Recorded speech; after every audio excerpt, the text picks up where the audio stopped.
Video کے نیچے subscribe کے بٹن پر کلک کریں، بیل کے آئیکن پر کلک کیجیے تاکہ ہر نئی ویڈیو کی نوٹیفیکیشن آپ کو ملے۔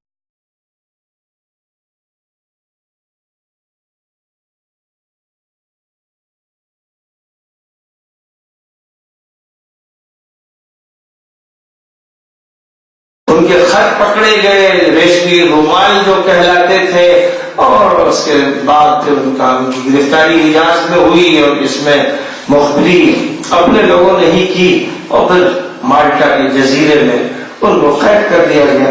کتنے لوگوں کو ان کے بعد پھر گرفتار کیا گیا اور انڈمان کے جزیروں میں بھیج دیا گیا، اور اس طرح پھر وہ ظلم کا سلسلہ چلا، جس میں واقعہ یہ ہے کہ مسلمان ہی 1803 سے اس ملک کی آزادی کی جو لڑائی لڑی ہے، تنہا مسلمانوں نے لڑی ہے، اور یہ لڑائی کہنا چاہیے کہ 1920 تک مسلمان ہی لڑتے رہے، یا اگر غیر مسلم شریک بھی رہے تو بہت محدود پیمانے پر شریک رہے، اور وہ غیر مسلم کے جو ہندو راشٹر کا ذہن رکھتے تھے، جو اس ملک کو ایک دوسرا رخ دینا چاہتے تھے، سچی بات یہ ہے کہ انہوں نے تو انگریزوں سے مقابلہ کیا ہی نہیں، وہ تو انگریزوں کے ایجنٹ بنے رہے۔ اس طرح جو پوری تحریک ہے یہ مسلمانوں کی چلائی ہوئی ہے، اور پھر اس ملک میں خلافت عثمانیہ کے دفاع میں جو تحریک چلی 1919 میں بہت بڑے پیمانے پر، اور لکھنؤ اس کا مرکز تھا، کیونکہ فرمی محل کے مولانا عبد الباری صاحب اس کے سرپرست تھے، مولانا محمد علی چوہر، مولانا شوکت علی ان کے ساتھ بہت سے حضرات اس تحریک میں پوری قوت کے ساتھ شامل تھے۔ تو گاندھی جی اس تحریک میں شریک ہوئے، اور اسی تحریک میں شرکت سے گاندھی پورے ملک کے لیڈر بنتے چلے گئے اور باپو بن گئے، اور اس کے بعد ظاہر ہے کہ کانگریس کو بہت بڑی طاقت پہنچی، کیونکہ گاندھی جی کانگریس کے سرپرست تھے، اور ان کی مسلمانوں کی طاقت کانگریس میں پوری طرح سے شامل ہو گئی۔ جمعیت العلماء کا قیام ہوا 1919 میں، ادھر مولانا ابوالمحاسن سجاد صاحب نے بہار میں عمارت شریعہ کا قیام کیا، جمعیت العلماء کے تاسیسی حضرات میں یہ سارے لوگ تھے۔ تو نتیجہ یہ ہوا کہ اس وقت علماء کی طرف سے پوری قوت کے ساتھ تحریک خلافت کو بھی چلایا گیا، اور پھر جمعیت العلماء کا سپورٹ کانگریس کو حاصل ہوا۔ ادھر لیگ کی تنظیم مسلمانوں کو ایک مستقل ملک کے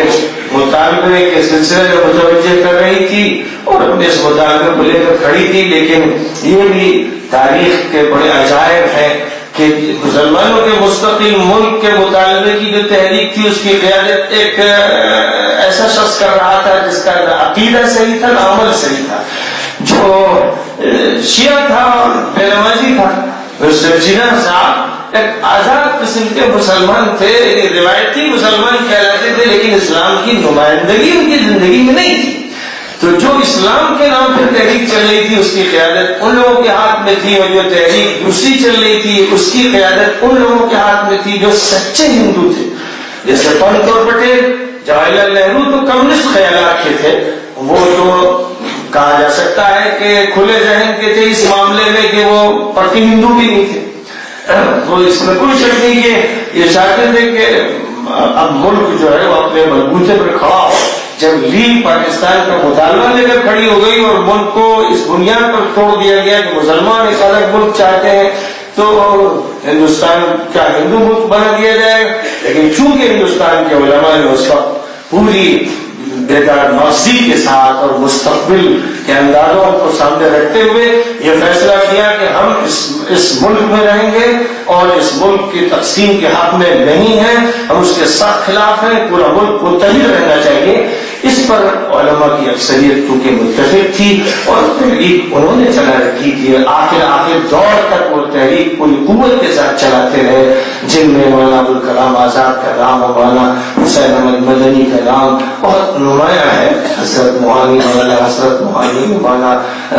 کفایت اللہ صاحب اور وغیرہ وغیرہ حضرات ہیں جن کی بڑی کوششیں ہیں، اور کتنے ایسے ہیں جن کے نام تاریخ میں روشن نہیں ہوئے یا ان کو لوگ جانتے نہیں، لیکن ان کی خدمات بہت زیادہ تھیں، اور کسی کا تذکرہ تاریخی کتابوں میں ہے اور کسی کا نہیں ہے۔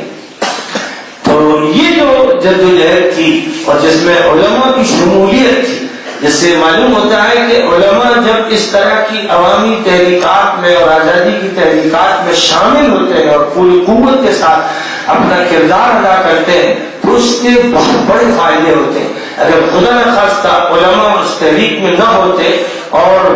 قوت کے ساتھ وہ اس جد و جہد کو لے کر آگے نہ بڑھتے تو یہ ملک ہندو راشٹر بن چکا ہوتا اور پھر سارے مسلمانوں کو یا تو پاکستان جانا پڑتا یا ان کو شہید کر دیا جاتا اور پھر کوئی مسجد نہ ہوتی, کوئی مدرسہ نہ ہوتا, کوئی اسلامی وجود نہ ہوتا. یہ بڑی بصیرت کی بات ہے ان علماء کی اور یہ الہامی بات تھی کہ اللہ تعالیٰ نے ان کے دل میں ڈالا کہ یہاں سے ہٹنا تو وہ یہاں مضبوطی کے ساتھ جمے رہے. سخت ترین حالات آئے اور ایک ملک کی تقسیم ہوئی تو اس تقسیم میں 30 لاکھ کے قریب انسان ضبط کیے گئے. 30 لاکھ انسانوں کو کاٹ دیا گیا. اس سے پہلے فسادات, اس کے بعد فسادات میں جو کچھ ہوا سو ہوا. صرف تقسیم کے دوران اتنے انسانوں کے ساتھ یہ ظلم ہوا کہ ان کے قتل کر دیے گئے اور بہت ہی بدترین مظالم پنجاب میں ہوئے, ہریانہ میں ہوئے اور صوبوں میں ہوئے, خاص طور پر ان صوبوں میں کہ جہاں پر بارڈر بن رہے تھے, ملک کی تقسیم ہو رہی تھی تو آدھا خاندان ادھر, آدھا ادھر, آدھا کھیت ادھر, آدھا کھیت ادھر. یہ انگریزوں کا ظلم ہے اور اس ملک کے ان لوگوں کی پالیسی کا نتیجہ ہے جو فرقہ واریت پر یقین رکھتے تھے. مولانا ابوالکلام آزاد کانگریس کے صدر رہے لیکن آخری 6 سالوں میں وہ کانگریس کے صدر نہیں تھے اور انہی آخری سالوں میں تقسیم کا فیصلہ ہوا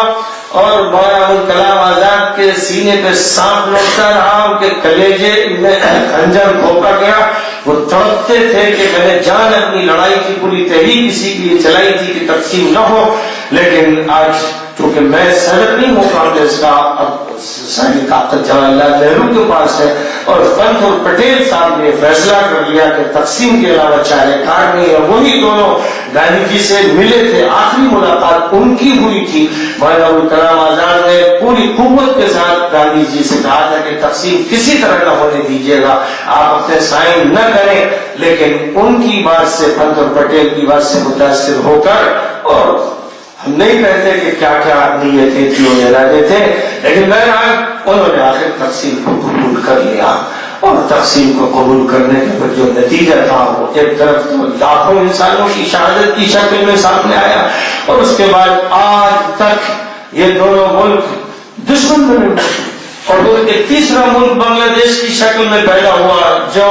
بے جوڑ ساتھی تھا. وہ بالکل مشرق میں اور ادھر پاکستان مغرب میں, اور اس کو مشرقی پاکستان, اس کو مغربی پاکستان کہا گیا. دونوں کے درمیان کوئی بری راستہ نہیں اور ساری دنیا, سارے لوگ جہازوں سے آئے, اس کی لوگوں کو قدرت نہیں. ایک غیر فکری عمل تھا اور بے دکھی سی بات تھی, لیکن بس جب انسان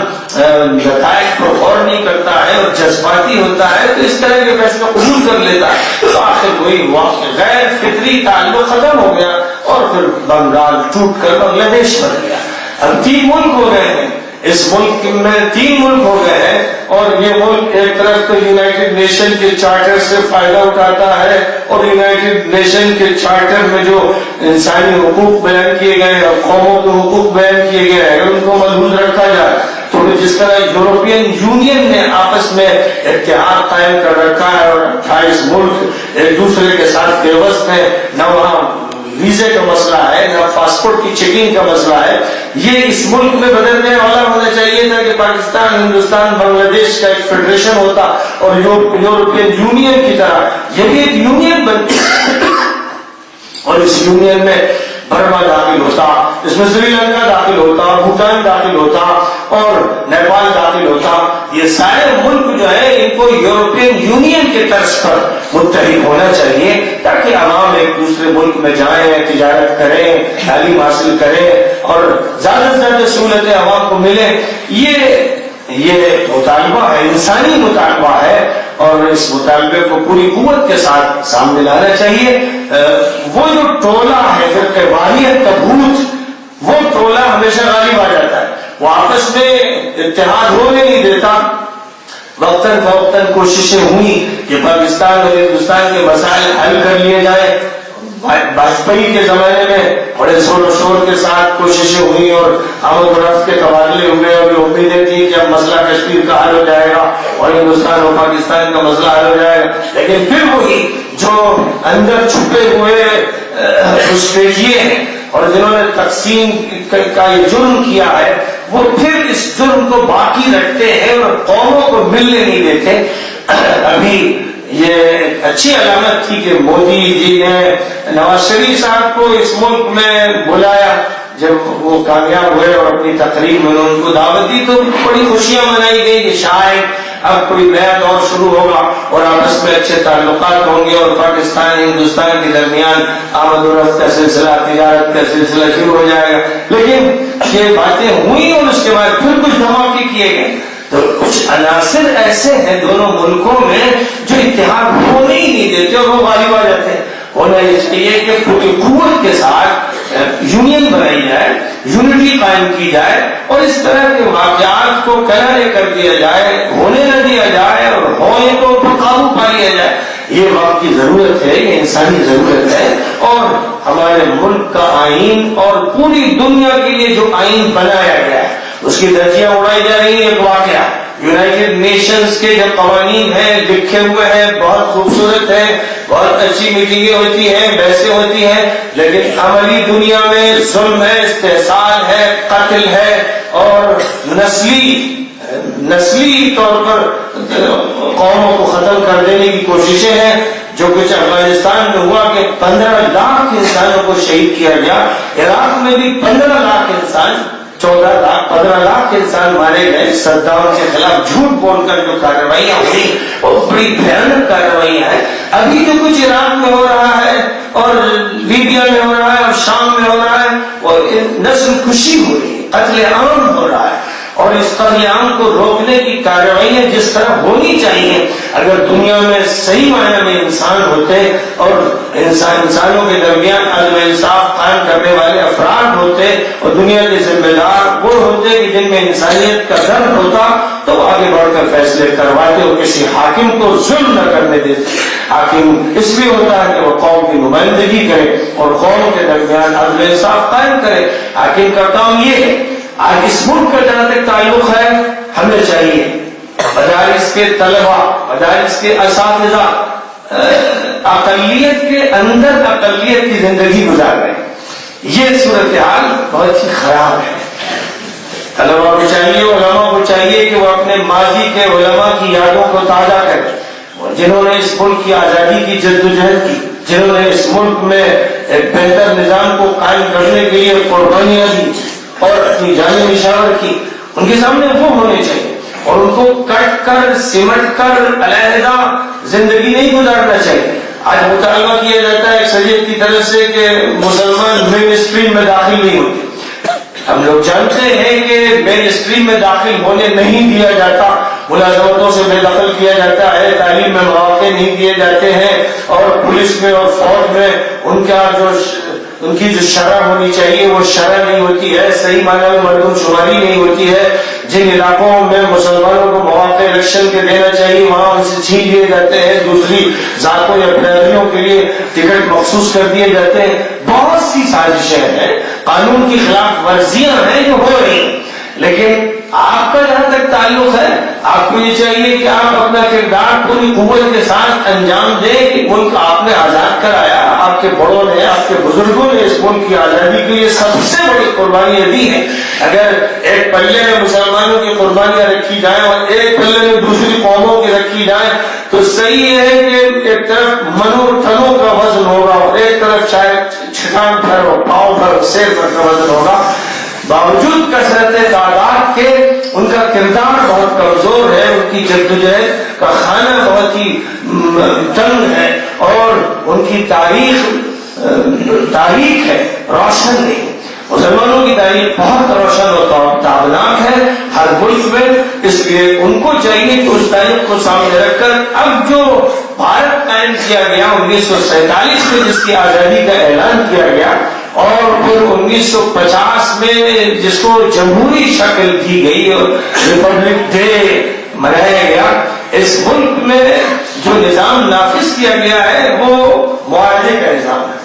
اور معاہدے کا جو نظام ہوتا ہے اس میں معاہدے کے جتنے فریق ہوتے ہیں، فریقین ہوں یا 3 فریق ہوں یا 4 فریق ہوں، سب کو یکساں درجے کے حقوق حاصل ہوتے ہیں اور قانون میں دیے گئے ہیں۔ لہٰذا ان تمام حقوق کا لحاظ کرتے ہوئے جیسی جدوجہد دوسری قومیں کر رہی ہیں، جن میں سب سے زیادہ قابل رشک ہے دلت اور شیڈیول کاسٹ اور شیڈیول ٹرائبس، اور وہ کہ جن کو اچھوت قرار دیا گیا ماضی میں، انہوں نے جو محنت کی تھوڑے سے عرصے میں، ذرا غور فرمائیے کہ اب ہم لوگ 67واں ریپبلک ڈے کل منائیں گے، 66واں ریپبلک ڈے 2015 میں منایا گیا، تو گیا 67واں سال اس کا آ رہا ہے۔ اس مدت کے اندر انہوں نے اتنی پسماندگی سے اٹھان کی کہ ماضی ان کا ایسا تھا کہ ان کو انسان کا بھی درجہ نہیں دیا جاتا تھا، وہ مذہبی کتاب پڑھ نہیں سکتے تھے، وہ قریب آ نہیں سکتے تھے، وہ کسی برہمن یا اس سے نیچی ذات کی کنویں سے پانی نہیں لے سکتے تھے، اس کی آبادی میں گھوم پھر نہیں سکتے تھے، اس درجے مظلوم و ذلیل کیے گئے تھے، اچھوت کہ انہیں چھوا نہیں جا سکتا۔ جن کے ساتھ یہ ظلم اس ملک میں ہوا انہوں نے زبردست جدوجہد کی۔ مسلمانوں کے دور میں ان کو آزادی ملی، ان کو مساوات ملی، مسلمانوں کے دور میں ان کے ساتھ یہ معاملہ چھوٹ چھاٹ کا یا اونچ نیچ کا نہیں رکھا گیا، اگر کچھ لوگوں نے رکھا تھی ان کی ذاتی تھی، لیکن نظام کے اعتبار سے چونکہ اسلام تمام انسانوں کو برابر قرار دیتا ہے، اور نبی پاک علیہ الصلوۃ والسلام کی ہدایات اور قرآن پاک کے واضح قطعی نصوص اس بارے میں ہے، اس لیے مسلمان جہاں بھی گئے توحید اور اتحاد اور مساوات اور عدل و انصاف کا نظریہ پیش کیا اور بڑی حد تک اس کو نافذ کیا، اور اگر کسی نے اس میں زیادتی کی تو پھر وہ کسی دھڑک کے خلاف زیادتی کی، عمومی طور پر زیادتی نہیں ہوئی۔ اس لیے یہ بھی ایک تاریخی حقیقت ہے کہ پورے اسلامی دور حکومت میں ایک بھی فساد نہیں ہوا، جسے فساد کہتے ہیں کہ عوام سے بھڑ جائے اور ایک دوسرے کو مارنے کاٹنے لگے، کہ کبھی نہیں ہوا 1000 سال میں۔ مسلمانوں کے دور میں کبھی یہ واقعہ نہیں پیش آیا، حکومت سے لڑی، فوج سے لڑی اور ایک حلقہ دوسرے حلقے سے لڑا، لیکن عوامی فساد جو اس ملک کی قسمت بن گیا اور سینکڑوں ہزاروں کی تعداد میں جو فسادات ہوئے ملک کے آزاد ہونے کے بعد، یہ اس دور میں کبھی نہیں ہوئے۔ اس لیے آج ضرورت ہے کہ دارالعہد، آپ کی زبان میں یہ معاہدے کا جو ملک ہے، جس ملک کی تشکیل عہد کی بنیاد پر ہوئی،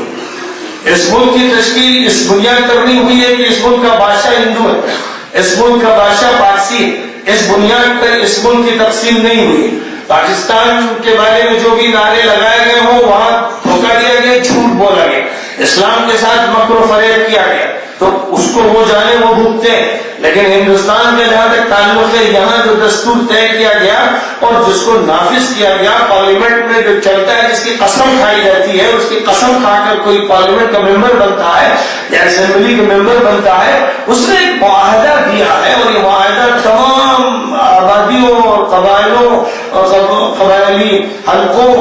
کو مساوات کا حق دیتا ہے۔ یہ حق ہمیں ذہن میں رکھنا چاہیے، اور اس میں چونکہ سب سے بڑا کردار ماضی میں علماء کا رہا ہے، اس لیے ہمارے علماء اور طلباء کو سب سے اہم کردار ملک کے تحفظ کے لیے، امن کے لیے، سلامتی کے لیے، لوگوں میں مساوات کے لیے، حقوق کی ادائیگی کے لیے، انسانی حقوق کے لیے، ان کے نفاذ کے لیے سب سے بڑا کردار ان کو ادا کرنا چاہیے۔ افسوس اس کا ہوتا ہے کہ اس کردار سے بڑی غفلت ہو رہی ہے۔ میں نے یہ چاہا کہ اس ملک کو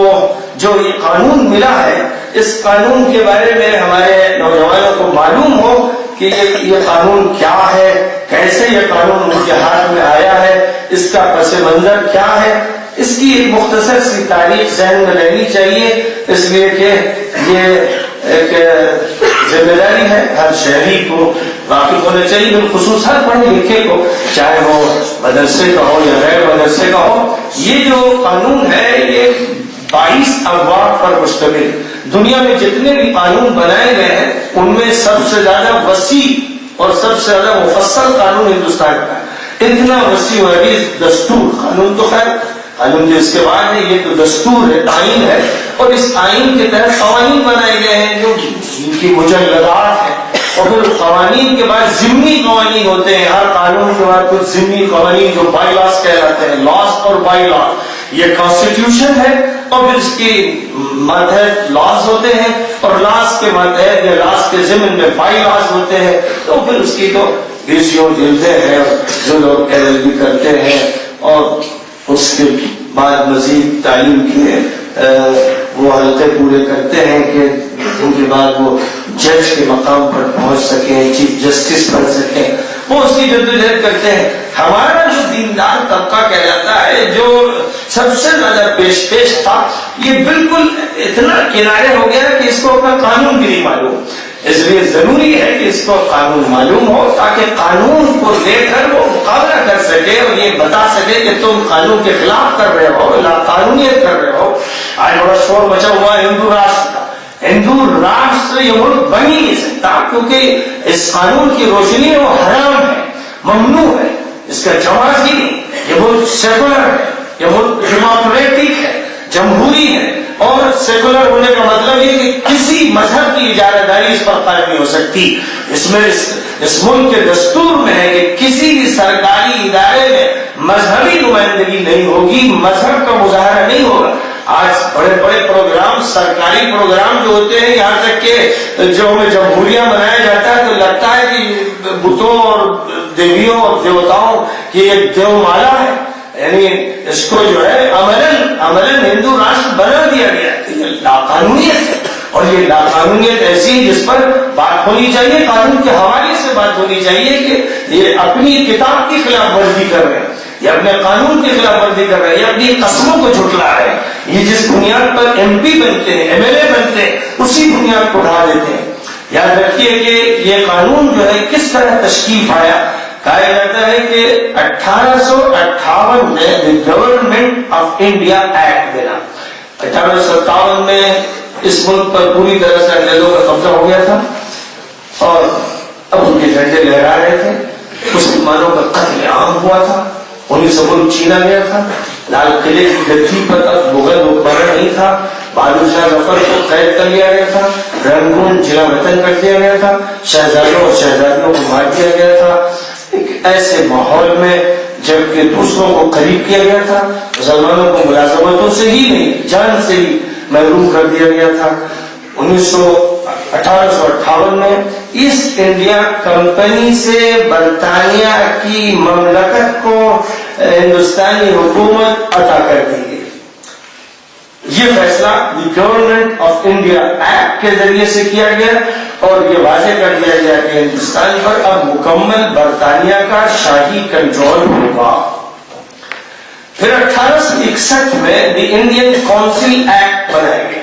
جب مسلمانوں کی طرف سے دباؤ ڈالا گیا کہ بھئی یہ پوری قوم کو محروم کرنے کا یہ طریقہ صحیح نہیں, تو عوام کے جذبات کا احترام کرتے ہوئے اور ان کے کچھ مطالبات پر ہمدردانہ غور کرتے ہوئے گورنر جنرل کی ایگزیکیوٹیو کونسل میں غیر سرکاری ارکان کو شامل کرنے کی اجازت دی گئی.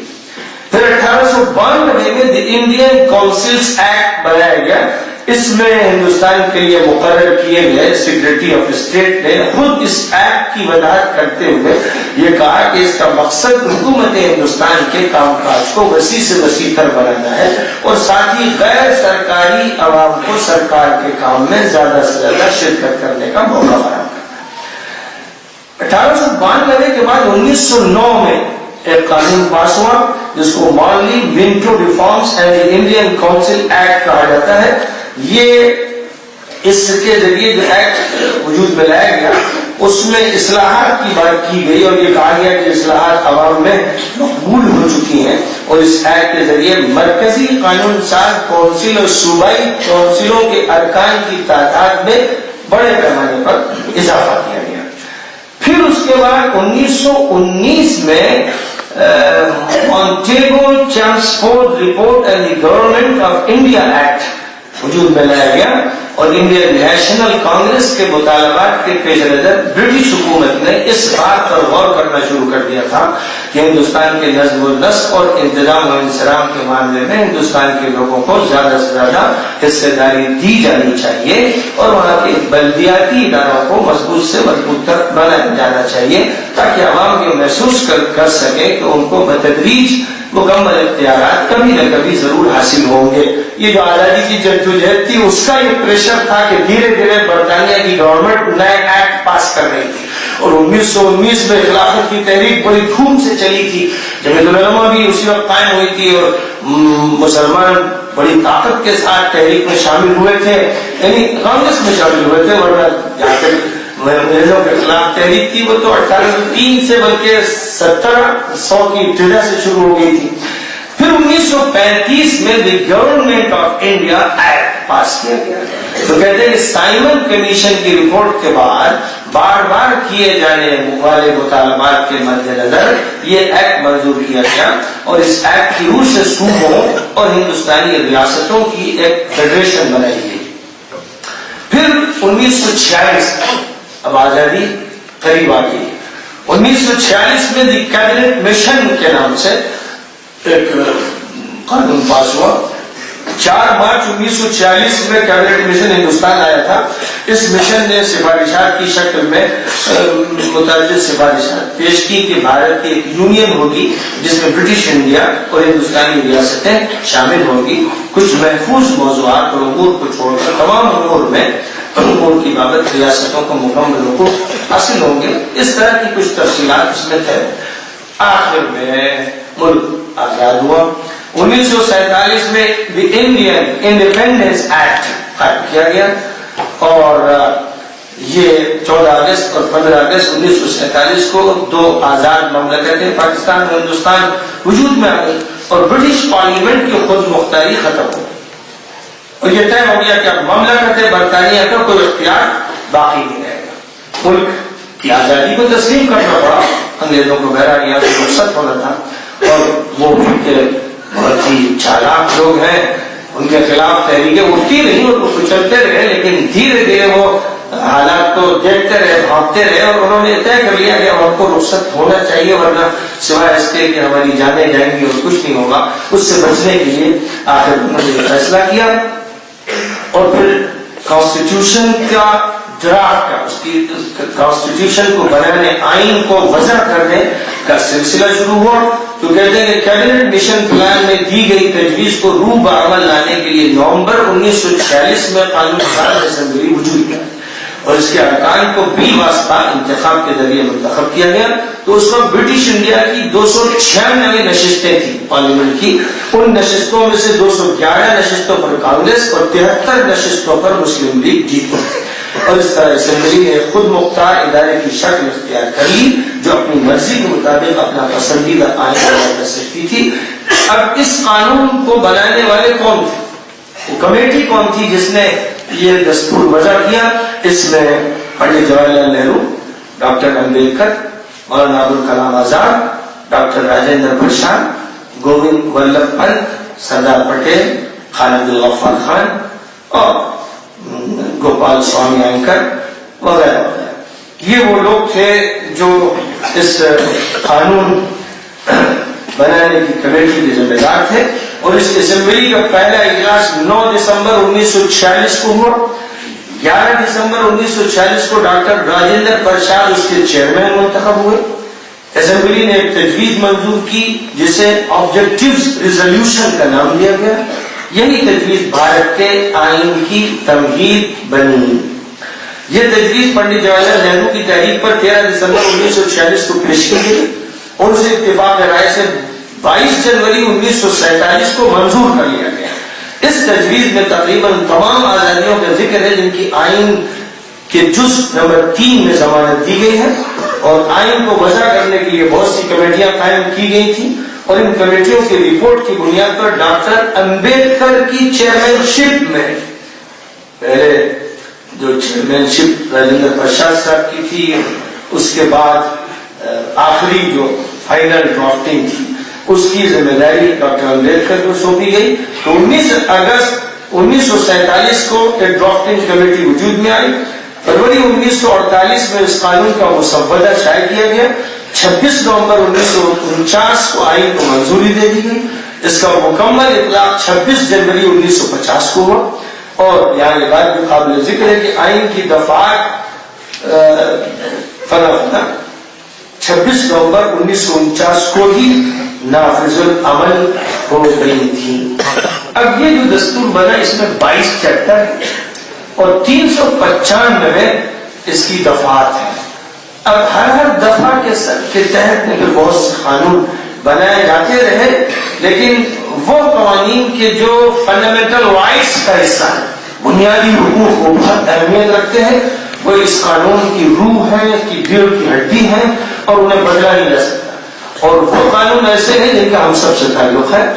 کھلی آبادی سے تعلق ظاہر ہے، لیکن خاص طور پر مسلمان آج جن حالات سے گزر رہے ہیں، ان حالات میں ان کی ذمہ داری ہے کہ وہ اس قانون کو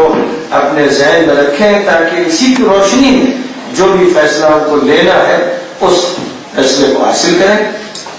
لیکن اکثر و بیشتر جو چارٹر UN کا بنا وہ بھی کیونکہ انسانی حقوق کی ضمانت دیتا ہے اور 1948 میں اس کو تشکیل کیا گیا تھا، اس کے بعد اس میں بھی وقتاً فوقتاً اضافے ہوتے چلے گئے، لیکن اس وقت جو ہے وہ میں چاہتا ہوں کہ جو ایسے قوانین ہیں کہ جو ہم سے اور آپ سے سب سے متعلق ہیں اور ہمیں اس کے بارے میں واقف ہونا چاہیے، وہ شہریت کے قوانین ہیں، وہ مشترک ہیں، سبھی کے لیے ہیں۔ بنیادی حقوق کے جو قوانین ہیں، ان قوانین میں ایک قانون ہے حق مساوات کا، ایکوالٹی بیفور لا، قانون کی نظر میں مساوات۔ مملکت کسی کو بھارت کے علاقے میں قانون کی نظر میں مساوات یا یکسانی حقوق یا یکسانی قانونی تحفظ سے محروم نہیں کرے گی۔ یکسانیت کسی برہمن، کسی ویش، کسی کتری، کسی شور، کسی مسلمان، کسی عیسائی، کسی بھی شخص اور کسی شخص کے درمیان تمیز کرنا اور فرقوں کی بنیاد پر تقسیم کرنا قانون کی خلاف ورزی ہے۔ یہ دفعہ نمبر 14 ہے، کانسٹیٹیوشن کی دفعہ نمبر 14 ہے مساوات کا۔ دفعہ نمبر 15 ہے کہ مذہب، نسل، ذات یا جنس یا مقام پیدائش کی بنا پر امتیاز کی ممانعت، کوئی امتیاز ان بنیادوں پر نہیں کیا جا سکتا ہے۔ اس کے بعد دفعہ نمبر 16 سرکاری ملازمت کے مساوی مواقع سب کو دیے جائیں گے، equality of opportunity in matters of public employment۔ حکومت کی جو ملازمتیں ہیں اس میں اگر کوئی بھید بھاؤ ہو رہا ہے، اس میں اگر تفریق کی جائے کہ ہندو کو موقع دیا جا رہا ہے، مسلمان کو نہیں دیا جا رہا ہے، یا کسی کو بھی ذات کی بنیاد پر، مذہب کی بنیاد پر، فرقے کی بنیاد پر محروم کیا جا رہا ہے، تو یہ لا قانونیت ہے، یہ قانون کے ساتھ مذاق کیا جا رہا ہے اور قانون کو ہی آنکھ دکھائی جا رہی۔ اس لیے ہمیں یاد رکھنا چاہیے کہ دفعہ نمبر 16 ہے۔ دفعہ نمبر 17 ہے چھوٹ چھاٹ کا خاتمہ۔ اب کوئی شودر نہیں، اب کوئی اچھوت نہیں، اب کوئی ایسا نہیں ہے کہ جس کو ذلیل قرار دیا جائے اور اس کی حیثیت نمبر 2 کی ہو، نمبر 3 کی ہو۔ دفعہ نمبر 18 میں خطابات جو پہلے ملتے تھے، فلاں امتیاز حکومتی سطح پر، اس کے خاتمے کا تذکرہ ہے کہ کسی دوسرے ملک سے کوئی اس طرح کا امتیاز حاصل نہیں کیا جائے گا۔ لیکن ہمارے لیے جو دفعہ 19 آزادی تقریر وغیرہ سے متعلق حقوق کا تحفظ، تقریر کی آزادی، اظہار کی آزادی، امن پسندانہ طریقے سے جمع ہونے کی آزادی، انجمن اور یونین بنانے کی آزادی، بھارت کے سارے علاقے میں آزادانہ نقل و حرکت کی آزادی، بھارت کے کسی بھی علاقے کے کسی بھی حصے میں بود و باش کی آزادی۔ یہ دستوری حق ہے، فنڈامنٹل رائٹ ہے، جس میں بدل نہیں سکتی کوئی حکومت بھی۔ اگر کوئی بھی حکومت اس کے خلاف ورزی کرتی ہے تو وہ مجرم ہے، اور جو انتظامیہ اس کے خلاف کرتا ہے وہ مجرم ہے۔ اس کا مطلب وہ خود لا قانونیت کر رہا ہے۔ نمبر 20 دفعہ نمبر 20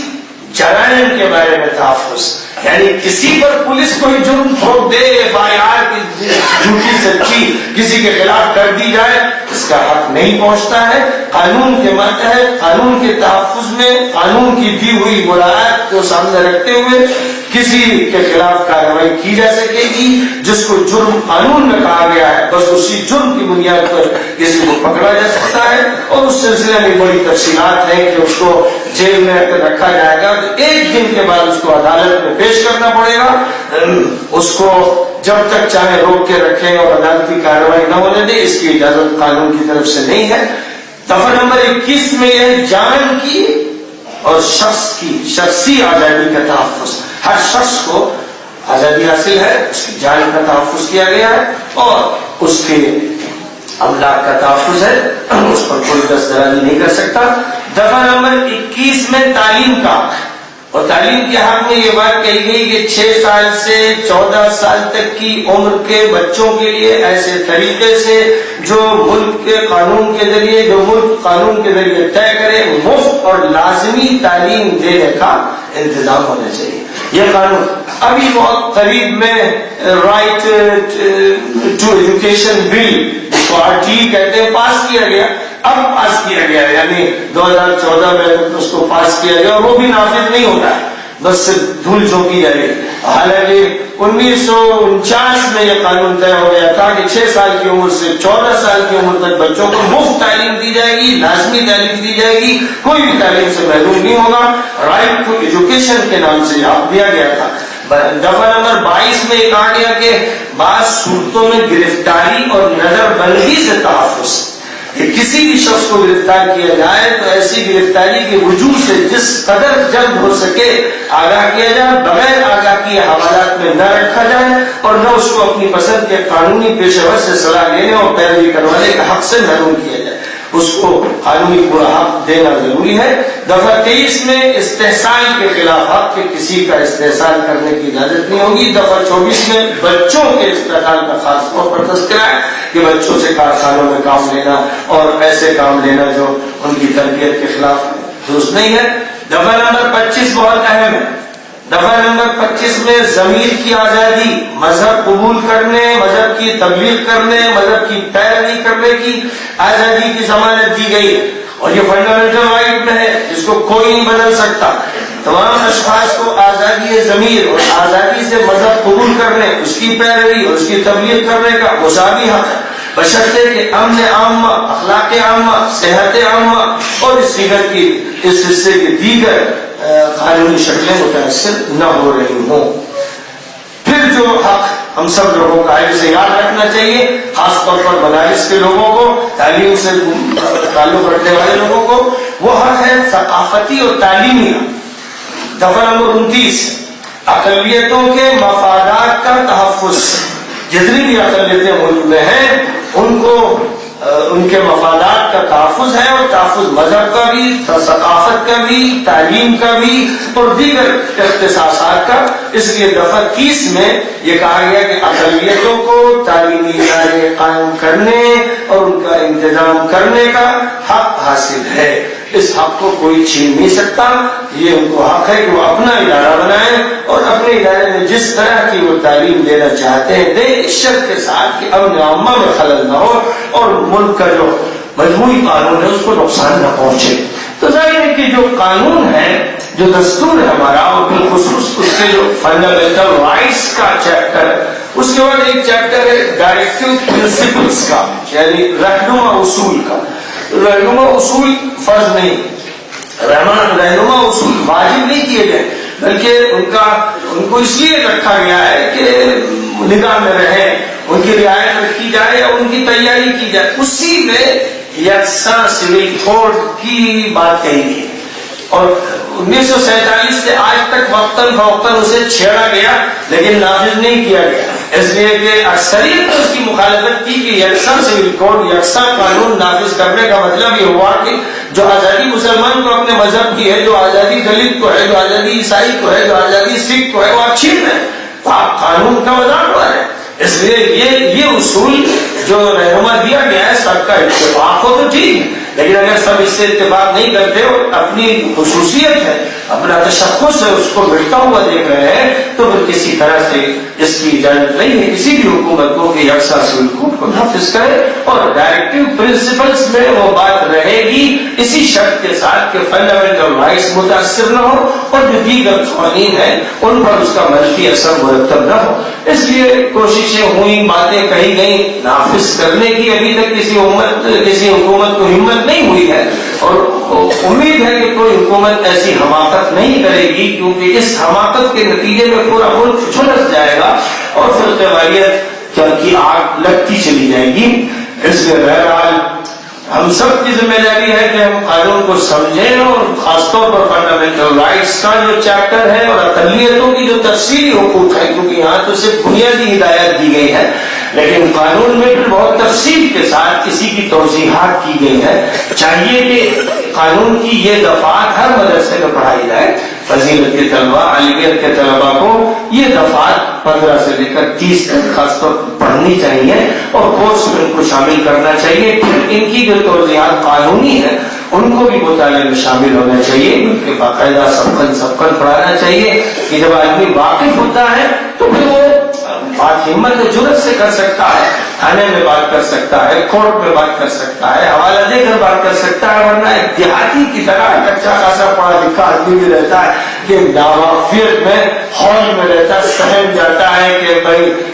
میں مجرم ہو گیا، وہ مجرم نہیں ہوتا ہے، اس پر جرم تھوپ دیا جاتا ہے، یہ ظلم ہے، زیادتی ہے۔ آج افسوس کی بات یہ ہے کہ لا قانونیت کا راج ہے، بدعنوانی چل رہی ہے۔ اس لیے 26 جنوری کو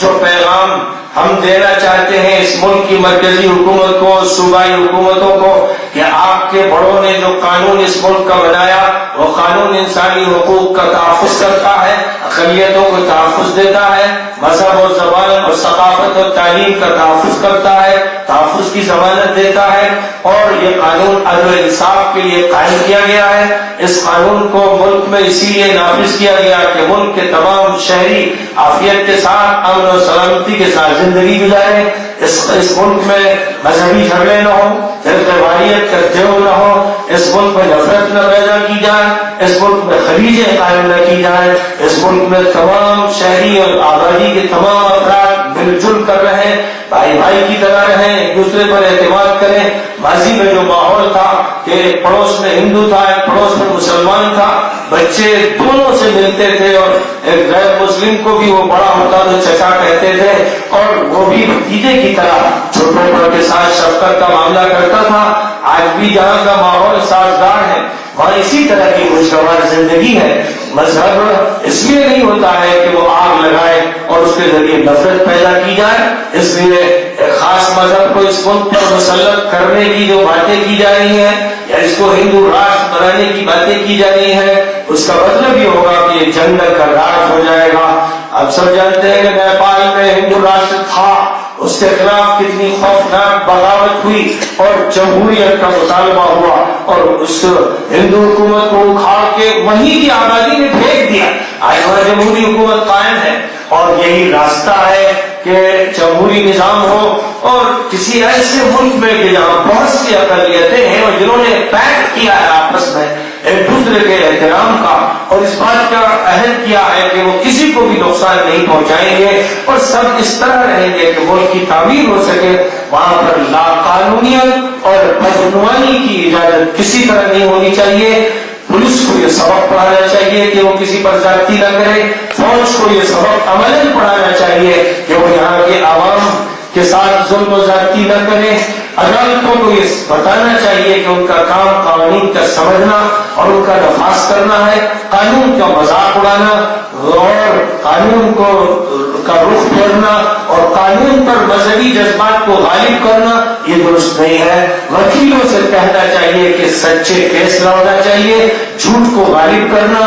اور جس کا حق نہیں ہے اس کو حق دلانے کی ناجائز کوشش کرنا، یہ قانون کی آنکھ میں دھول جھونکنے اور بدعنوانی اور لاقانونیت کے راستے کو ہموار کرنے کا مرادف ہے۔ اس لیے اس موقع پر 26 جنوری کے موقع پر ہم یہ کہتے ہیں کہ یوم جمہوریہ کو اس طرح منانا چاہیے کہ قانون کا سبق پڑھایا جائے، صرف فوجی پریڈ ہو جانا، صرف تقریر کا ہو جانا، کہ صرف کسی باہر کے مہمان کو بلا لینا، صرف پھولوں کو نشاور کر دینا اور صرف اپنے مظاہرے کرنا، یہ ملک کی قسمت میں بہتر نہیں ہوگا۔ ضرورت اس بات کی ہے کہ اس موقع پر ہر اسکول میں، ہر کالج میں، ہر یونیورسٹی میں اور ہر مجمع میں قانون کا احترام سکھایا جائے، فنڈامنٹل رائٹس کا سبق دیا جائے اور یہ بتایا جائے کہ اگر ملک کو تم چاہتے ہو کہ امن کا گہوارہ بنایا جائے تو پھر آپس میں دوستی کی اور اخوت کی فضا قائم کی جائے اور جو